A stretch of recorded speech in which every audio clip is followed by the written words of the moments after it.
Well, I would say that, we've spent the past 120 days negotiating with dozens and dozens of countries, and with some of these countries, the deals have been good enough that the president's been willing to accept them. With other countries, they're just going to have a tariff.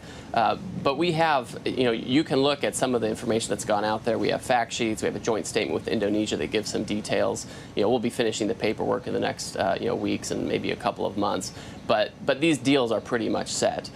They are set, right? We wouldn't make an agreement unless we all knew the contours of it, and the countries knew it. And it's an exciting time because the president has essentially reset the global trading system. And so we'll be, finalizing everything that's been agreed to on paper and then monitoring compliance going forward. Ambassador Greer, can you help us understand how you landed on some of these rates? Specifically, a country like Switzerland, it went from 31% on Liberation Day, April 2nd, to now 39%, even though you and your colleagues were in negotiations with the Swiss trading partners. Sure. Well, so first of all, the rates are largely determined by the trade deficit of a country with the United States and what the country's willing to do to address that trade deficit. Switzerland, this is surprising to some to hear, but we have a nearly $40 billion trade deficit with Switzerland for a country of 9 million. Now, we value our relationship with Switzerland, certainly, but during our discussions with them, we weren't able to reach agreement on the best way to reduce that trade deficit. At all, right? They ship enormous amounts of pharmaceuticals to our country. We want to be making pharmaceuticals in our country. So this is a challenging situation, and so we have high tariffs, not just on Switzerland, but many countries where we weren't able to fully resolve a path forward on reducing the trade deficit and opening markets. My understanding was that the U.S. and Switzerland actually had a negotiated text, and it was just waiting on sign-off from President Trump. Is that accurate? I think that's an overstatement. I mean, the reality is all of these countries, you trade back and forth paperwork, and then you take it back to your leaders to get guidance from them. And so nothing's agreed until everything's agreed. That's what every trade negotiator knows. So, the reality is we negotiate with lots of countries. Listen, there are a lot of countries that didn't get a deal that we've been negotiating with. And of course, they all want a deal. They all want to deal with the United States. So I can understand that, folks may want to try to manifest a deal in the last minutes. But we just have to do what's right for America, and the president understands that, too. I'm thinking of other countries like Taiwan, which that rate went down. India, Switzerland, of course, we know you are in negotiations with. So between now and August 7th, could some of these countries that you spent a lot of time with your counterparts get a deal? Well, that's not my focus. I feel like we've been able to get everything set on August 1st. Of course, any country that wants to talk to us, they can always talk to us, and I'm sure some will be eager to find ways to reduce the deficit, open their markets, et cetera. But we're really focused right now on implementing the deals that have been reached. Well, on implementing those deals, Representative, you mentioned that you would be looking and monitoring them for any violations. How will this administration judge what is a violation and what the consequences of that would be? So, for example, we put out a fairly detailed joint statement with Indonesia, and we're finalizing the underlying agreement. And in there, you can see that they've made commitments on tariff levels where they're going to remove all of their tariffs. They've made commitments on non-tariff barriers with respect to, agricultural inspections and the way they treat certain digital trade. And so our office, which has hundreds of people, the Office of the U.S. Trade Representative, they watch this and they make sure that Indonesia actually does what it's supposed to do. And if they don't, the president has his tariff authority. I mean, all of the deals are premised, and the modified rates for these countries are premised on them actually opening their market, making the investment and purchase commitments they've agreed to. And if you don't, you can have the tariffs go back into place. This is basic trade enforcement. That's what we intend to do here. Ambassador, right now there are a number of countries coming out and saying this is part of a negotiation, and they plan to keep talking with the team over in the trade organization and trade representatives from the United States. Is that just messaging to their own political constituents, or is that reality? Well, listen. They certainly have their domestic constituents they have to talk to. You can be sure that I woke up this morning to a number of trade ministers texting me and emailing me, and I'm sure they're reaching out to my colleagues, Secretary Lutnick, Secretary Besson, et cetera. And my job is to talk to these folks. I'm always going to talk to these folks, and if they have proposals, I'll talk to them and I'll brief the president. We're focused on implementation and doing what's right to change the trading system to one that benefits American workers.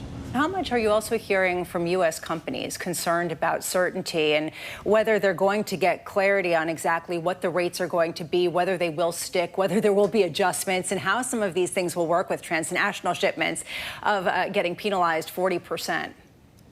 So with respect to certainty, President Trump has been talking about a new tariff program for literally years, decades in some instances. He has tariffs from his first term that are still in place. So sometimes when companies say we want certainty, what they mean is we want a different outcome, right?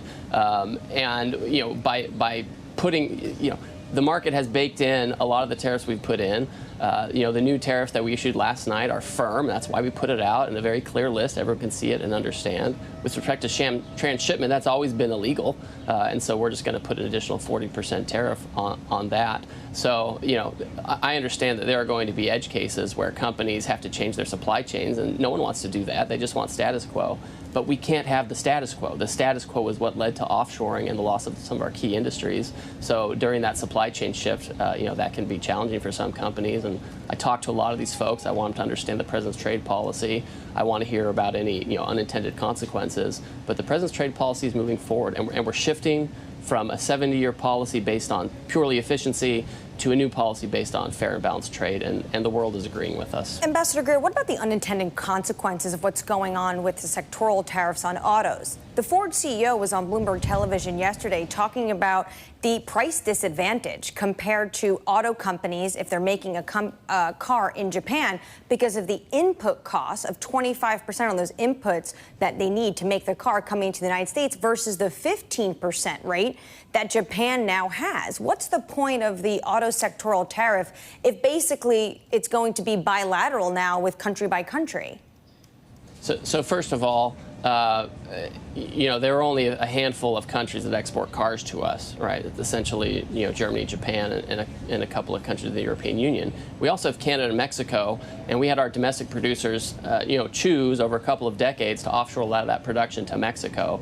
And so naturally, there is some challenge as they continue to reshore that, and we understand that, right? I mean, our goal is long term. We're not looking at quarterly earnings as policymakers. We're looking at a way to make sure that we have a strong, robust industrial base here that provide good jobs for our workers and support the national security. So, we're in constant contact with the domestics, with the unions, and everybody. And, I understand that the auto companies are receiving a credit for content that's made in America, which is how it should be. That's what we're trying to incentivize. When you're looking and you're thinking long term, are you preparing for a Supreme Court ruling against using IEEPA for these tariffs? And if so, what's the plan B?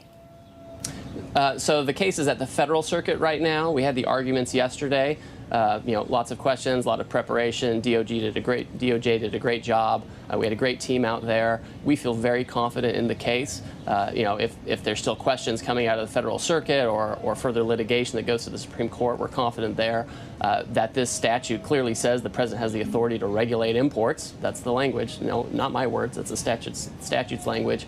In case there's a national emergency, the president's declared a national emergency. So we feel confident, if it goes the other way, then we'll manage that. The reality is the countries understand the type of leverage that President Trump has created. That's why they're doing these deals, and they're going to stick regardless of what happens in litigation. That's where I wanted to finish, and we just have a couple of minutes. We are out of time with you, I know, but I am curious what the game plan is. Should there be some sort of overruling of IEEPA? Do you already have Section 232 and others lined up?